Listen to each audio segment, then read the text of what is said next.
지금 계속 저와 함께 요엘서를 함께 우리가 알아가고 있습니다.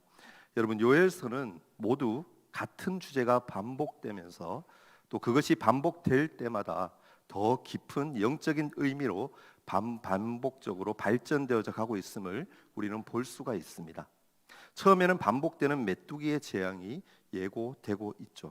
그러나 이 예언이 반복될 때에는 어느덧 이 메뚜기 떼는 북편의 군대로 바뀌고 있고, 또 메뚜기의 흉년은 예루살렘의 패망으로 발전하고 있습니다.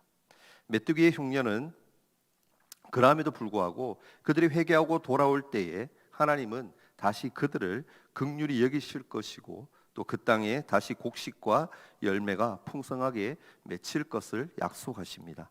그리고 그 약속이 다시 반복되었을 때에는 이것이 어느덧 오순절 성령의 기름 부으심과 모든 백성들이 하나님께로 돌아오는 구원으로 연결되어지고 있습니다. 이러한 구조가 3장에서도 마찬가지로 나타납니다. 하나님은 여호와의 날의 개념을 그대로 사용하시죠. 옛날에는 군주가 전쟁을 끝내고 나면 모든 백성들을 모아놓고 그들에 대한 심판을 시작합니다. 어떤 자는 지위를 회복시켜 주기도 하지만 또 어떤 자는 그 자리에서 처형되기도 했습니다. 이처럼 여호와의 날이 이르게 될 때 하나님은 그의 백성 곧 유다를 위하여 심판을 진행하십니다. 결국 이 심판은 어느덧 모든 민족에 대한 하나님의 최종적인 심판으로 연결되어 버리죠. 이러한 놀라운 사상의 발전이 우리가 요엘서를 이해하는 데 있어서 많은 주의를 요하고 있습니다. 이 시간 우리가 살펴볼 것은 이스라엘의 구원과 원수의 심판입니다. 여기서 우리들에게 익숙하지 않은 그런 개념이 하나 있는데, 하나님의 구원은 원수에 대한 심판과 동시에 일어난다라는 사실입니다. 고대 왕국 시대에는 왕이라고 할지라도 모두 다 큰 대국의 큰 나라에 조공을 바치는 속국입니다. 큰 왕은 사실 모든 나라를 다 차지할 필요도 없는 거죠. 왜냐하면 그렇게 하면 오히려 국세가 낭비되고 엄청나게 방대한 행정 조직이 필요하기 때문입니다. 대개는 자기 마음에 드는 왕을 세우고 그 왕과 함께 종주권 계약을 맺습니다. 그 계약에는 큰 왕과 또한 지금의 속국 사이에 역사가 나오고 계약의 내용이 나옵니다. 그 후에는 계약의 위반에 대한 처벌이 나오게 되고, 그대로 잘 지켰을 때에는 복이 언급되죠. 그 후에 계약의 증인들이 채택되어지고 이 문서를 어떻게 보관하느냐 하는 조항이 나옵니다. 그러니까 하나님은 큰 왕으로서 속국인 이스라엘과 계약을 맺은 겁니다. 어떤 속국이 다른 나라의 침략을 받으면 종주권을 가진 대국은 군사를 일으켜서 그 공격한 나라를 치고 또한 자기의 속국을 건져냅니다. 그리고는 전쟁이 끝난 후에는 어떤 큰 골짜기에 양쪽 나라 국민들을 모두 모으고 난 후에 재판을 진행합니다. 여러분도 아마 보신 적이 있을 겁니다. 영화에 나오는 장면 가운데 전쟁에 승리한 로마 군인들이 패배한 나라 백성들을 절벽 끝에 모두 세워놓고 창으로 찔러서 떨어뜨려 수없이 죽이는 장면이 있습니다. 그렇다면 왜 그렇게 잔인한 일들을 자행할까요? 그 이유는 전범에 대한 판결 결과인 것이죠. 오늘 본문의 배경은 그런 당시의 관행을 먼저 염두에 두고 우리가 보아야 합니다. 하나님은 자기 백성들, 즉 하나님의 속국 백성인 유다 자손들을 회개하며 돌이킬 때에 그들을 괴롭히고 그들에게 악행을 행한 원수들에 대한 심판을 진행하십니다. 오늘 읽은 본문 3장 1절인데요. 함께 한번 읽었으면 좋겠습니다. 자, 시작. 보라, 그날 곧 내가 유다와 예루살렘 가운데에서 사로잡힌 자를 돌아오게 할 그때에. 아멘. 여기서 강조되고 있는 단어가 두 개가 있는데요. 무엇일까요, 여러분? 바로 그날이란 단어와 그때라는 단어입니다. 이 단어는 당시 선지자들 사이에서 마치 전문 용어처럼 많이 사용되어지던 표현입니다. 이것은 메뚜기 재앙에서 보여주는 것처럼 이스라엘이 망하게 된다는 의미의 여호와의 날, 그것을 의미하는 것이 아니라 망한 후에 다시 회복되는 그날, 그때인 겁니다. 예루살렘이 망하기 전에 하나님은 선지자들을 통해서 항상 두 가지를 예고하셨습니다. 하나는 뭡니까? 패역한 이스라엘 자손에 대한 심판이죠. 그리고 또 다른 하나는 그 심판 가운데서도 하나님의 긍휼을 입은 자들이 분명히 있어서 그들이 완전히 패망을 당하지는 않고 결국 돌아오게 되는 거죠. 이것이 유다의 선지자들이 일관되게 말하고 있는 사상입니다. 오늘 본문은 그 남은 자들이 회개하고 돌아왔을 때에 하나님이 모든 만국에 대한 심판을 행하시겠다라는 것입니다. 이어서 2절 말씀을 함께 읽었으면 좋겠습니다. 자, 시작. 내가 만국을 모아 데리고 요사밧 골짜기에 내려가서 내 백성 곧 네 기업인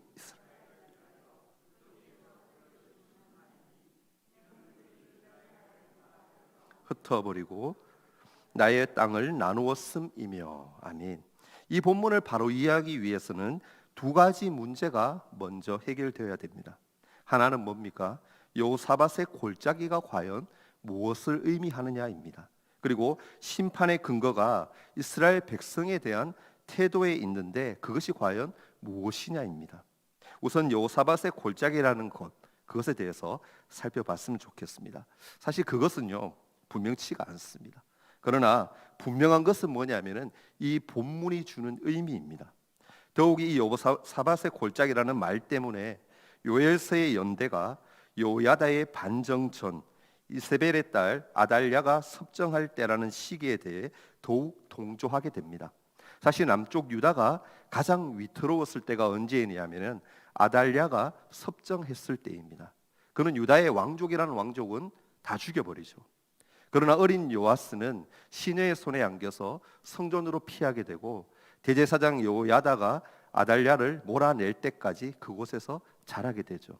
이러한 위기 이전에 가장 훌륭했던 왕이 있었는데 그가 누구냐? 바로 여호사밧 왕입니다. 여호사밧은 하나님 보시기에 그리고 사람이 보기에도 참으로 정직한 그러한 왕이었습니다. 근데 그러한 그도 가장 큰 실수를 저질렀는데 그것은 이스라엘의 아합과 가까이 했던 겁니다. 그리고 이세벨의 딸 아달랴를 며느리로 받아들인 것이 유다의 가장 큰 재앙이 되죠. 그 이유는 예루살렘의 성전을 온통 우상으로 더럽혔기 때문입니다. 당시 여호사밧이 왕으로 있을 때 유다의 땅을 빼앗기 위해 모압과 암몬이 쳐들어오게 됩니다. 이들은 엄청난 군대를 이끌고 시스 골짜기라는 곳에 모였는데 여호사밧은 이 소식을 듣게 되죠. 그리고 가장 먼저 했던 행동이 무엇입니까? 하나님께 기도를 드리죠. 여호사밧의 이 기도는 하나님의 백성과 이방 나라 사이를 바르게 판정해 주시기를 원하는 그러한 장엄한 기도였습니다. 여호사밧의 기도는 하나님이 어떠한 분이시며 이스라엘 자손들에게 약속한 것이 과연 무엇이고 지금 모압과 암몬 자손들이 쳐들어왔는데 이 상황에서 자기들을 구해 달라고 간청하며 드리는 간절한 기도였습니다. 그러자 하나님의 응답이 어떻게 옵니까? 이 전쟁이 여호와께 속한 것이기 때문에 너희들은 구경만 하라는 것이었습니다. 그리고 하나님의 지시대로 그들은 전투병 대신에 찬양대를 조직하게 되고 큰 소리로 이스라엘의 하나님 여호와를 찬양합니다. 그 결과 하나님의 도우심으로 모압과 암몬의 군대가 모두 망하게 되고 온 들판에 시체가 즐비하게 됩니다. 그리고 그들이 버려둔 보물이 너무나도 많은 나머지 그 전리품들을 다 옮기는 데만 해도 꼬박 사흘이 걸리게 됩니다. 그래서 유다 백성들에게 있어서 여호사밧의 골짜기다라고 하는 것은 하나님이 그 백성의 정당성을 인정해 주시고 그 원수들을 물리치셔서 완전히 망하게 하던 그 일을 생각나게 하는 사건이다라는 겁니다. 그러니까 하나님은 유다와 예루살렘 사람들을 돌아오게 할 때에는 여호사밧 왕과 함께 하셨던 것처럼 그렇게 자기 백성의 정당성을 인정해 주시고 원수들을 치시겠다라고 약속하시는 겁니다. 그리고 그들로 하여금 이방 나라의 모든 전리품을 차지하게 하시겠다라는 것이죠. 그렇다면 우리는 이것이 구체적으로는 어떻게 성취되었다라고 보아야 할까요? 유대인들은 이것을 문자적으로 봅니다. 그래서 반드시 이스라엘 나라가 회복되고 이스라엘을 제외한 다른 모든 나라들은 심판을 받게 된다라고 생각합니다. 그러나 이스라엘이 포로된 곳에서 돌아오는 제2의 출애굽은 결코 일어나지 않습니다. 사실 바벨론 포로에서 돌아온 자들도 일부이지 결코 전부가 아니었습니다. 그래서 유대인들은 이 약속은 아직도 성취되지 않았다라고 생각해서 인위적으로 유대인들을 팔레스타인 지역으로 모으고 있습니다. 정착금을 줘가면서 이주시키는 거죠. 예전에 미국의 유명한 배우였던, 지금은 작고 있지만 폴 뉴먼이라는 사람이 있습니다. 이 사람이 찍었던 영화 중에 영광의 탈출이다라는 영화가 있습니다.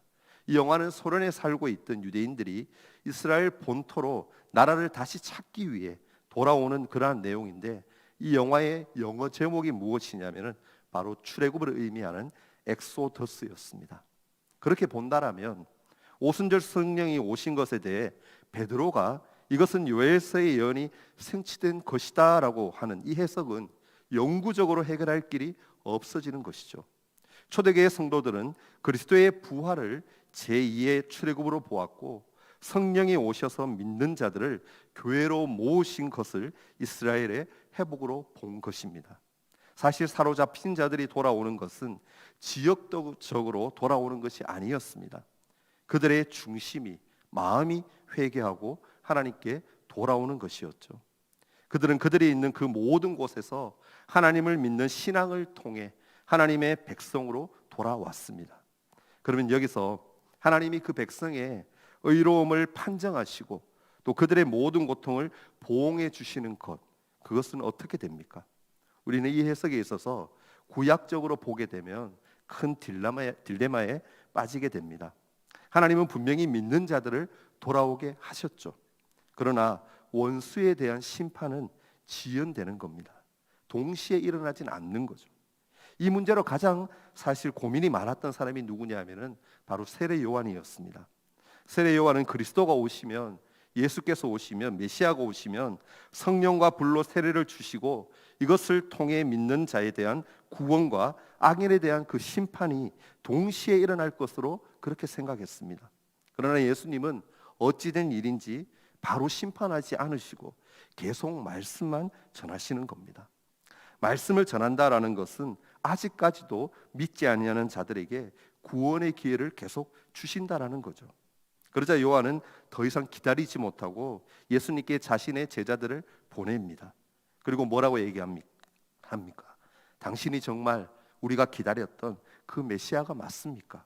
아니면 우리가 그를 아직까지도 계속적으로 기다려야 합니까? 라고 엄청난 그런 질문을 하게 됩니다.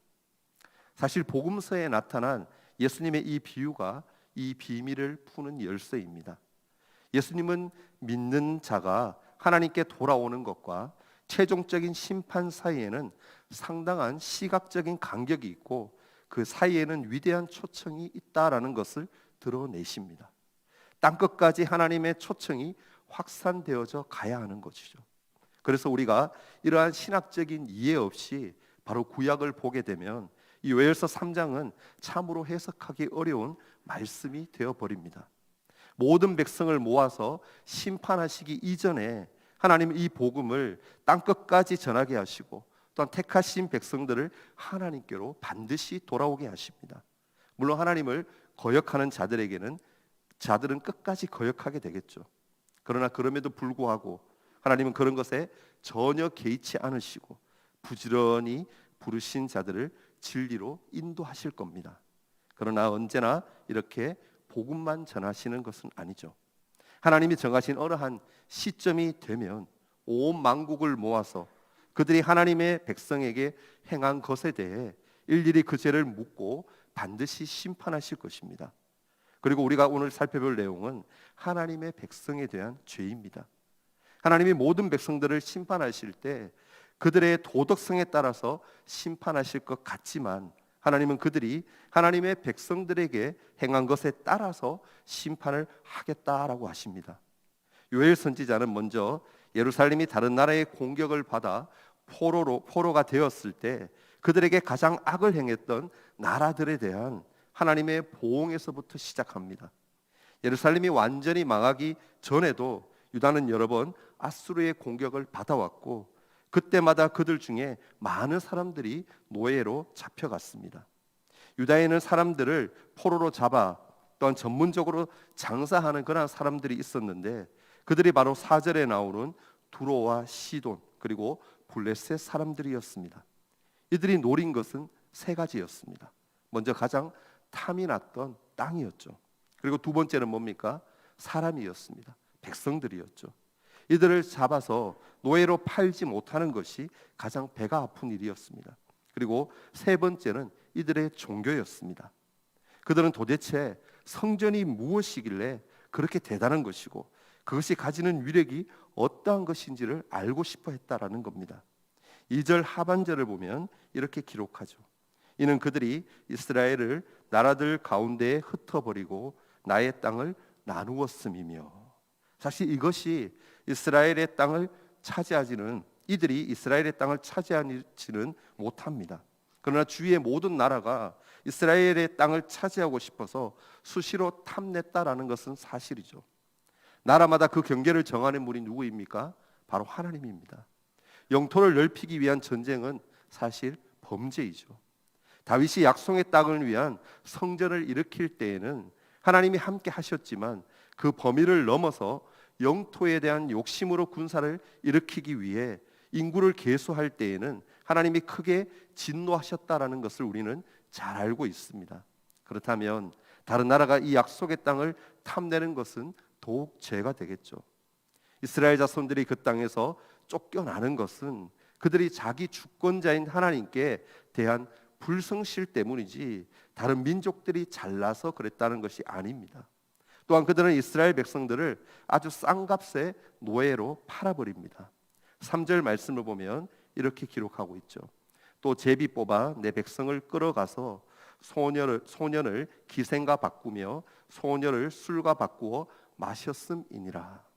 이들은 노예로 팔 때 어떻게 했습니까? 제비 뽑기를 해서 팔았습니다. 제비로 노예를 뽑았다라고 하는 것은 전혀 개인적인 사정이나 동정이나 그런 것들이 없었다라는 거죠. 어린아이와 어머니도 고려하지 않았고 소년과 소녀를 고려하지도 않고 무조건 제비에 걸리면 팔아버린 겁니다. 이것이 그 사람들에게는 얼마나 큰 상처가 되었겠습니까? 그러한데도 그러한 것들을 전혀 고려하지 않았습니다. 이들이 이스라엘 백성들을 얼마나 가치 없는 그러한 존재로 생각했느냐 하면 남자아이 하나가 창녀와 하루 자는 대가였고 여자아이 하나의 가치가 하루 술값 정도였다라는 겁니다. 그뿐만이 아니죠. 아예 집으로 돌아오지 못하도록 될 수 있는 대로 먼 곳인 헬라인들에게 팔아버립니다. 6절 말씀을 보면 이렇게 기록하죠. 함께 읽을까요? 자, 시작. 또 유다 자손과 예루살렘 자손들을 헬라 족속에게 팔아서 그들의 영토에서 멀리 떠나게 하였음이니라. 아멘. 헬라 이 지역은 지금의 그리스인데요. 당시에는 해협을 건너가야 했습니다. 여기부터는 아시아가 아니고 유럽인 것이죠. 이 조그마한 그런 해협이 그 당시에는 엄청나게 먼 것이었고 그 너머까지 팔려간다라는 것은 한평생 살아서는 다시 돌아오지 못한다라는 것을 의미했다라는 겁니다. 두로는 조그만 섬으로 된 도시였는데 일찍부터 상업이 많이 발달하였고 우상 숭배가 굉장히 심했던 곳이었습니다. 이들은 아주 약삭빠르고 자기들이 챙길 것을 챙기는 데에는 빈틈이 없었습니다. 그러나 하나님은 이곳 사람들까지도 은혜를 베풀어 주셨는데 엘리야 때 구원받았던 여인인 사렙다 과부가 바로 이곳 두로 출신이었고 예수님을 만나 변화되었던 수로보니게 여인도 바로 이 두로 출신이었습니다.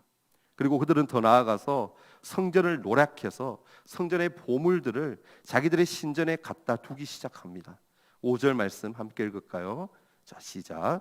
곧 너희가 내 은과 금을 빼앗고 나의 진귀한 보물을 너희 신전으로 가져갔으며. 블레셋 사람들은 사무엘 때부터 이런 짓을 하기를 참 좋아했습니다. 그들은 빼앗은 법궤를 자기들의 신 다곤 신전에 갖다 두었었죠. 그랬더니 이튿날 다곤의 머리와 손발이 끊어져 따로 뒹굴고 있는 것을 보게 됩니다. 그 머리와 손이 끊어져서 문지방에 걸터 있게 되죠. 그 이후로 블레셋 제사장들은 문지방을 밟지 않고 뛰어넘었다라고 하죠. 블레셋이나 두로나 시돈 사람들은 예루살렘이 공격받거나 패망하였을 때 그 보물들을 자신들의 신전으로 가져가서 자기들의 위세를 떨치려고 했다라는 겁니다. 이것에 대해서 하나님은 무엇이라고 말씀합니까? 4절인데요. 함께 읽겠습니다. 자, 시작. 두로와 시돈과 블레셋 사방아, 너희가 나와 무슨 상관이 있느냐?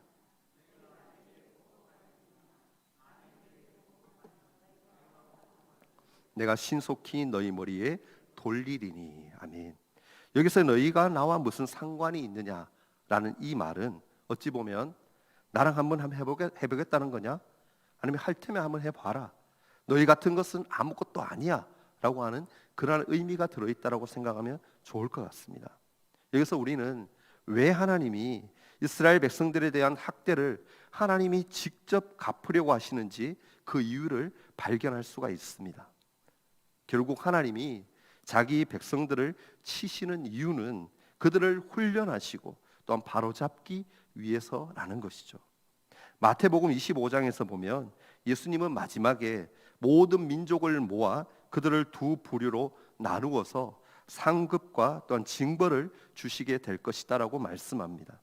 한 편은 양인데 오른편에 서게 하시고 다른 편은 염소인데 왼편에 서게 하시죠. 그런데 이들을 구분하는 기준이 뭡니까? 바로 소자에 대한 태도입니다. 소자가 뭡니까? 작고 약한 자들을 말하는 거 아닙니까? 오른편에 서 있는 자들에게 임금이 말하죠.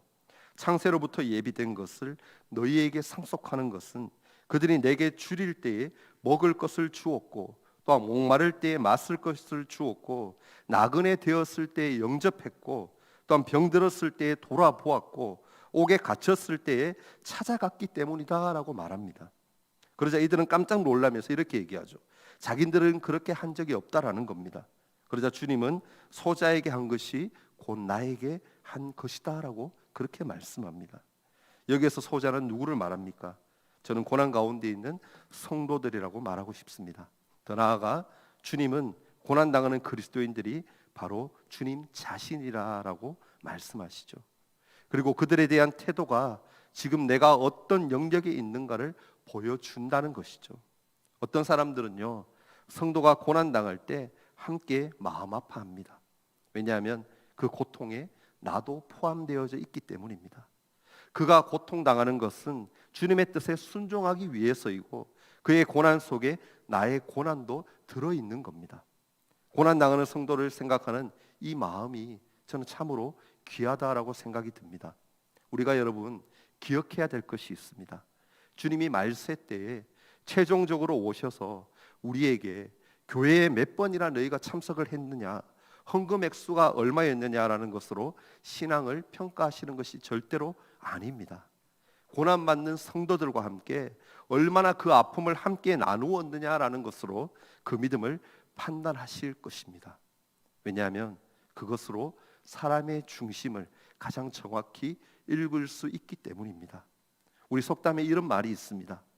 정승집 개가 죽으면 문상객이 줄을 잇지만 막상 정승이 죽으면 개미새끼 한 마리 얼씬하지 않는다라는 그런 말이 있습니다. 막상 고난이 자신에게 닥쳐 보아야 그 사람의 중심을 알 수 있다라는 것이죠. 주님은 고난당하는 소자와 자기 자신을 동일시합니다. 이 소자 중에 하나에게 한 것이 곧 나에게 한 것이라고 말이죠. 그리고 요엘도 고난당하는 이스라엘과 하나님을 동일시하고 있습니다. 사실 두로나 시돈 그리고 블레셋이 예루살렘과 유대인들에게 그렇게 가혹하게 대한 것은 하나님에 대한 그들의 반감 때문이었습니다. 하나님은 그들을 아시고 모두 다 갚으시겠다라고 하시죠. 여러분은 이웃이 어려울 때, 어려움에 처해 있을 때에 그 사람에 대해 어떠한 마음이 듭니까? 혹시나 미워하는 마음이 들지는 않습니까? 아니면 마음에 사랑하는 마음이 생기고 그 아픔을 함께 나누고 싶습니까? 바라기는 우리 모두 나누는 은혜를 만끽하며 살아갈 수 있기를 예수님의 이름으로 축복합니다.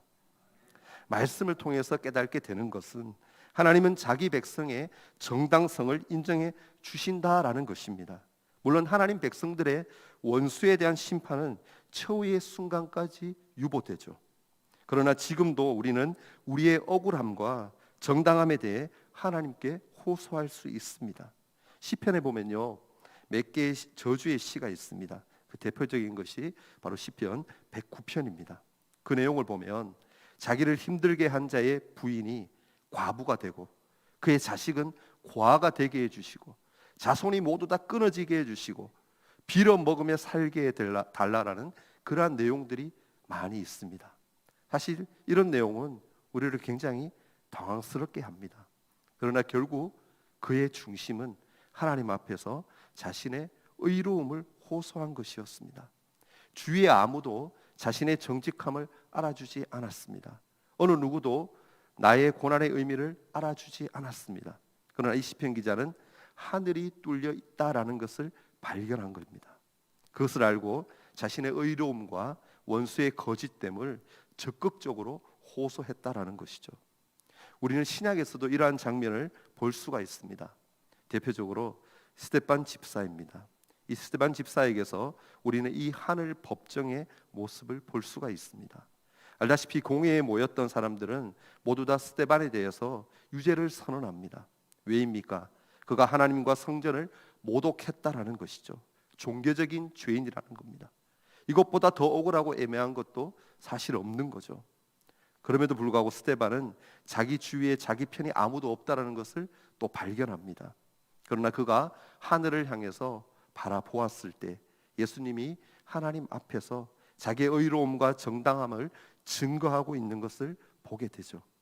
스데반은 하나님 앞에서 의인이었던 겁니다. 우리가 최종심에서 의인으로 인정되는 것이 얼마나 중요한지 안다라면 이 세상의 오해나 억울함에서 좀 여유를 가질 수 있을 겁니다. 같은 그리스도인들을 미워하며 그의 기회를 박탈하고 아픔을 주는 것은 범죄 행위입니다. 고난 가운데 있는 성도는 너무나도 귀한 그런 존재들입니다. 우리는 그들을 먼저 생각하고 또한 돌봐주어야 합니다. 그리고 억울한 일이 있을 때에는 하늘 법정이 열려 있다는 것을 우리 모두 기억할 수 있기를 바랍니다. 그분께 직접 모든 것을 다 고하는 믿음의 사람이 되시기를 바랍니다. 그러나 할 수만 있다면 그들을 용서하는 마음으로 또한 기도할 수 있기를 바랍니다. 하나님께 직접 호소하는 길은 얼마든지 열려져 있습니다. 그것을 꼭 기억하시고 주님의 뜻 안에서 모든 것이 이루어져 가기를 기도로 직접 호소하며 나아가는 성도들이 모두 되시기를 예수님의 이름으로 간절히 바라고 축원합니다. 아멘.